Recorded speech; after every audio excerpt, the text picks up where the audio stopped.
নারীরা যখন গর্ভবতী হয়, কি হয়? গর্ভবতী হয়, সর্বপ্রথম স্বামী জানে। অধিকাংশ স্ত্রী আগে স্বামীকে এই সুসংবাদটা কাকে দেয়?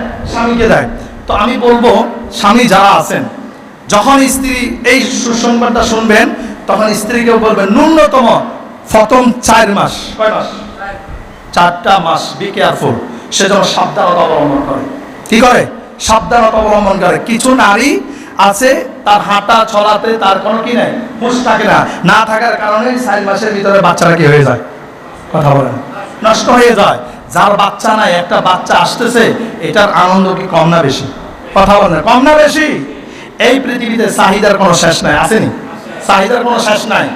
আল্লাহ কাউকে অগণিত অট্টালিকা টাকা দিয়েছেন, সন্তান নাই, তার কাছে সন্তান ব্যবহার। আবার অনেকের সন্তানের কোনো অভাব নাই, টাকা নাই। কথা বলেন, আল্লাহ এক একজনকে এক একভাবে দুর্বল করে রেখেছেন। জোরে বলেন ঠিক না ব্যাঠিক? এই জন্য আপনি যখন যেই অবস্থায় আছেন, সুখে আছেন, দুঃখে আছেন, শুকরিয়া আদায় করবেন কার? চাইবেন কার কাছে? আল্লাহর কাছে। 1 মিনিটের ভিতরে আমি কিছু ফর্মুলা, কিছু পয়েন্ট বলে শেষ করে দিচ্ছি। গর্ভবতী নারী গর্ভাবস্থায় থাকলে যে কাজগুলো তাকে করণীয় করতে হবে, 12টি আমল তাকে করতে হবে। কয়টি আমল? 12টি। 1 নাম্বার, ধৈর্য ধরে কষ্ট করে সহ্য করতে হবে। এটা কিন্তু অনেক কষ্ট। আর এই নারীদেরকে প্রসব বেদনার সময় যদি কোনো নারী মৃত্যুবরণ করে, রাসূল বলছেন তারা শহীদদের কাতারে শামিল হয়ে যাবে। আল্লাহু আকবার। তাহলে কষ্ট কম না বেশি? 2 নাম্বার হচ্ছে আল্লাহর প্রতি বেশি বেশি করে শুকরিয়া আদায় করবে, স্বামী স্ত্রী উভয়জন। 3 নাম্বার, প্রথম 4 মাস খুবই সাবধানে চলাফেরা করবে। 4 নাম্বার, 5 ওয়াক্ত নামাজ যথাসময়ে আদায় করার দরকার আছে না নাই? 5 নাম্বার, এশার নামাজের পরপর ঘুমিয়ে যাবে। এশার নামাজের পরপর কি করবে? ঘুমিয়ে যাবে। কারণ এই গর্ভবতী নারী যখন ঘুমিয়ে যাবে, সে যদি পর্যাপ্ত পরিমাণে ঘুমায় তাহলে তার নিজের স্বাস্থ্যের জন্য ভালো, গর্ভের ভিতরে যে সন্তান আছে সন্তানটা উপযুক্তভাবে বেড়ে ওঠার জন্য এটা কি করবে? অনেক বেশি ভালো কাজ করবে। 6 নাম্বার হচ্ছে বেশি বেশি জিকির করতে হবে। কি করতে হবে? জিকির করতে হবে। কোরআন তেলাওয়াত করা জিকির, নামাজ পড়া জিকির, আল্লাহকে স্মরণ করা জিকির। শুধু লা ইলাহা ইল্লাল্লাহ, লা ইলাহা ইল্লাল্লাহ বললাম, নামাজ পড়লাম না, এই জিকিরে কোনো কাজে আসবে না। লা ইলাহা ইল্লাল্লাহ মুহাম্মাদুর রাসূলুল্লাহ সাল্লাল্লাহু আলাইহি সাল্লাম, এটা হচ্ছে সর্বশ্রেষ্ঠ জিকির। জোরে বলুন ঠিক না ভাই? ফের হাজির। 7 নাম্বার হচ্ছে বেশি বেশি কোরআন তেলাওয়াত করা, যারা কোরআন তেলাওয়াত জানে। আর যারা জানবে না তারা মোবাইল ডিভাইস থেকে শুনবে। কি করবে? মোবাইল ডিভাইস থেকে শুনবে। 8 নাম্বার হচ্ছে বেশি বেশি দোয়া করা। কি করা?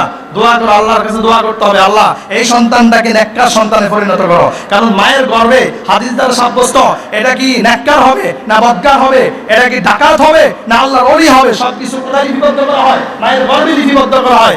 এবং কি আপনি আমি কতদিন বাঁচবো এই হায়াতটাও মায়ের গর্ভে লিপিবদ্ধ করা হয়েছে। জোরে বলুন আল্লাহু আকবার। আপনার আমার রিজিক কি সবকিছু মায়ের গর্ভে লিপিবদ্ধ করা হয়েছে। 9 নাম্বার, ওই গর্ভবতী নারী পর্দা মেনে চলতে হবে। কি মেনে চলতে হবে? পর্দা মেনে চলতে হবে। 10 নাম্বার, ঝগড়াঝাটি, গালি গালাজ, তর্ক বিতর্ক করা যাবে না।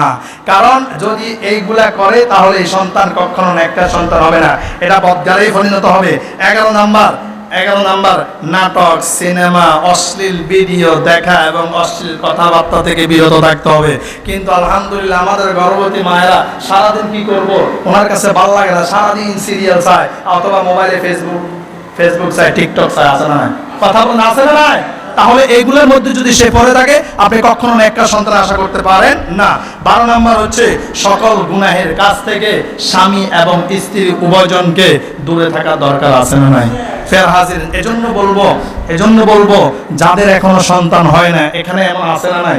আছে, অনেকে আছে যাদের সন্তান হচ্ছে। আমি বলবো স্বামী স্ত্রী উভয়জন তাহাজ্জুদ নামাজ পড়ে আল্লাহর কাছে চাইতে থাকেন। তাহাজ্জুদ নামাজ পড়ে কার কাছে চাইবেন? আল্লাহর কাছে চাইবেন। আল্লাহর কাছে কান্নার মতো যদি কান্না আপনি করতে পারেন, যদি চোখের পানি যদি আপনি বের করতে পারেন। ইব্রাহিম আলাইহিস সালামকে 86 বছর বয়সে সন্তান দিয়েছে, জাকারিয়া আলাইহিস সালামকে বৃদ্ধ বয়সে আল্লাহ সন্তান দিয়েছে, আপনাকে আমাকে কি দিবে না? কথা বলো না, দিবে কি দিবে না? এজন্য শিরক বিদআতের দিকে না গিয়ে আল্লাহর কাছে চাইবেন।